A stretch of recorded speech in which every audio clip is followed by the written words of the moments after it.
بسم اللہ الرحمن الرحیم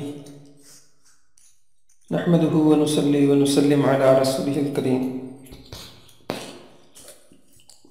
آپ نے مالی معاملات اور اخلاقی تعلیمات میں کسٹمر کا، گاہک کا ایک حق یہ پڑھا تھا کہ گاہک کے ساتھ غلط بیانی نہیں کرنی چاہیے۔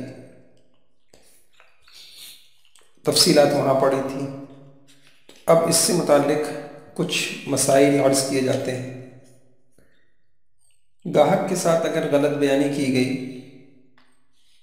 مثلا جس صفت، کوالٹی کا مال اس نے طلب کیا تھا، تو بعد میں پتہ چلا کہ وہ مال اس طریقے سے نہیں ہے، تو اب احکام کیا ہوں گے؟ تو دیکھیے، 3 طرح کے احکام ہوں گے۔ بعض صورتوں میں اس کو یہ حق حاصل ہوگا کہ وہ سودا کینسل کر دے، مال واپس کر کے اپنی پیسے لے لے، اور بعض صورتیں ہیں اس کے اندر صرف قیمت کی کمی کا حق ہوگا۔ آپ سودا نہیں واپس کر سکتے، آپ اتنا کر سکتے ہیں کہ وہ جو آپ کی مطلوبہ صفات ہیں، جو آپ کو مطلوب تھیں، جن کا کہہ کے آپ کو بیچا گیا ہے، تو اس کی وجہ سے جو کمی آ رہی ہے، آپ قیمت کی کمی کا مطالبہ کر سکتے ہیں۔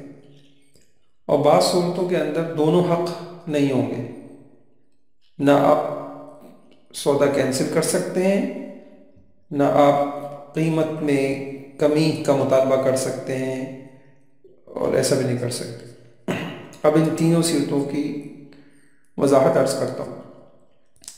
تو یہ بات عرض کی کہ صرف واپسی کا حق ہوگا۔ وہ کون سی صورت ہے کہ آپ صرف سودا کینسل کر سکتے ہیں، آپ چیز واپس کر کے اپنی رقم واپس لے لیں۔ تو اگر آپ نے کوئی چیز خریدی اور ابھی آپ نے اس کو استعمال نہیں کیا تھا،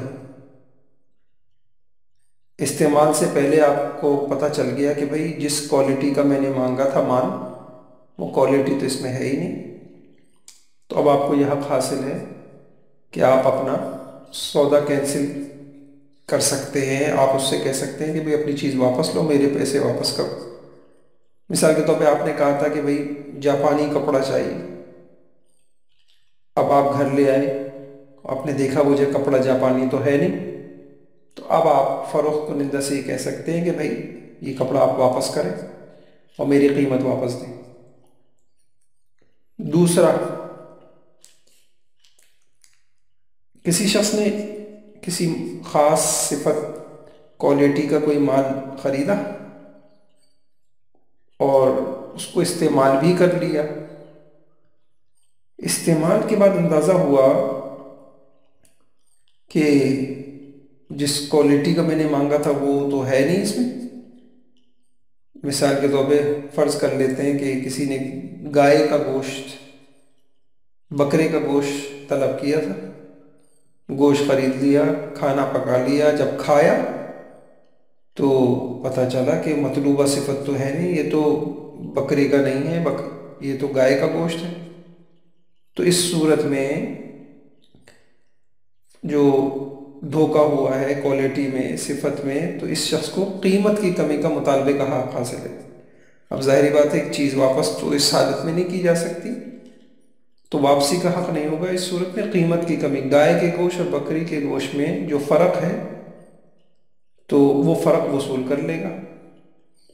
تیسری صورت جس میں دونوں حق نہیں ہوتے، نہ واپسی کا حق ہے نہ قیمت میں کمی کے مطالبے کا، وہ یہ ہے کہ ایک شخص نے کسی خاص صفت کی، خاص کوالٹی کی کوئی چیز طلب کی اور ابھی گھر لایا تھا، استعمال نہیں کیا تھا، استعمال سے پہلے ہی اس کو علم ہو گیا کہ یہ تو اس کوالٹی کی نہیں ہے، اس کے باوجود اس نے وہ چیز استعمال کر لی۔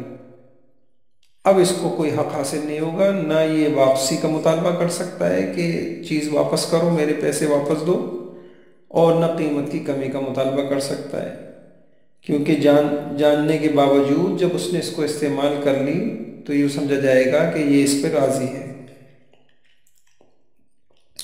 یہ میں نے عرض کر دیا کہ صفت میں، کوالٹی میں، مطلوبہ صفات، مطلوبہ کوالٹی میں اگر کسی کے ساتھ دھوکہ ہو گیا تو اس کو 3 قسم کے حق حاصل ہوں گے، صرف واپسی کا حق، صرف قیمت میں کمی کا حق، اور دونوں حق نہیں ہوں۔ اس کو کہتے ہیں خیار وصف۔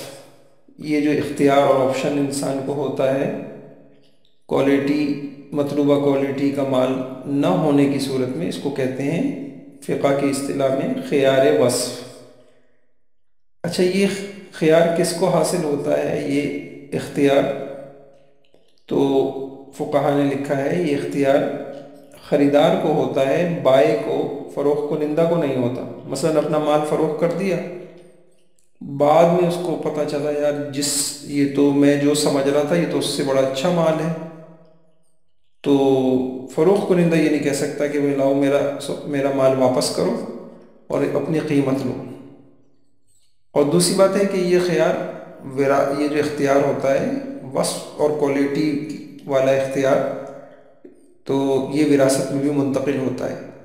مثلا کسی خریدار کو مطلوبہ صفت نہ ہونے کی وجہ سے اختیار تھا، کوئی مال خریدا تھا کسی نے، جس کوالٹی کا خریدا تھا وہ کوالٹی اس میں نہیں پائی گئی، اور اس کو اختیار تھا کہ وہ واپس کر دے، لیکن اس نے واپس ابھی نہیں کیا تھا کہ اس کا انتقال ہو گیا، تو اب یہ حق اس کے ورثاء میں منتقل ہو جائے گا۔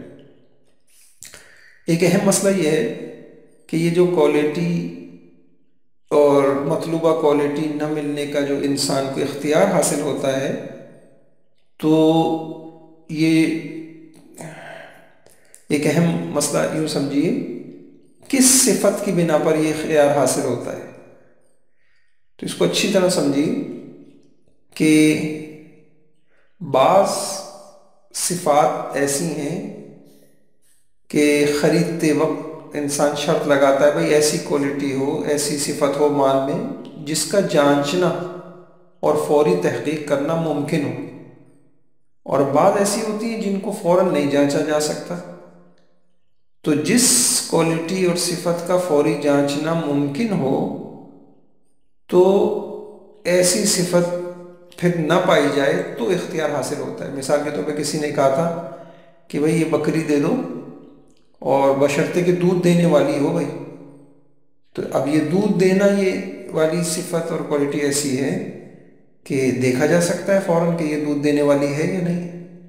تو اس قسم کی اگر شرط لگائی ہے، اس قسم کی کوالٹی جس کا جانچنا ممکن ہے فوری، تو اس قسم کی وصف کی بنیاد پہ تو آپ کو اختیار حاصل ہوگا اگر وہ نہیں نکلی۔ لیکن اگر ایسی کوالٹی اور وصف کی آپ نے شرط لگائی تھی جس کا فوری جانچنا ممکن نہیں، مثال کے طور پر آپ نے کہا کہ بھائی یہ جانور دے دو، بکری دے دو یا گائے دے دو، بشرطے کہ اتنا لیٹر اس کا دودھ ہو۔ اب فوراً تو نہیں دیکھا جا سکتا کہ اتنے لیٹر یہ دودھ دیتا ہے یا نہیں جانور، تو اس قسم کی شرط تو لگانا ہی صحیح نہیں ہے۔ یہ انشاءاللہ ہم تفصیلی احکام پڑھیں گے، یہ بے فاسد ہوتی ہے۔ تو یہ الحمدللہ ہم نے یہ پڑھ لیا خیار وصف کے احکام، یعنی اگر کسی نے کسی خاص صفت اور کوالٹی کا مال خریدا اور پھر وہ کوالٹی نہیں پائی گئی تو اس کو کس قسم کے اختیارات حاصل ہوں گے۔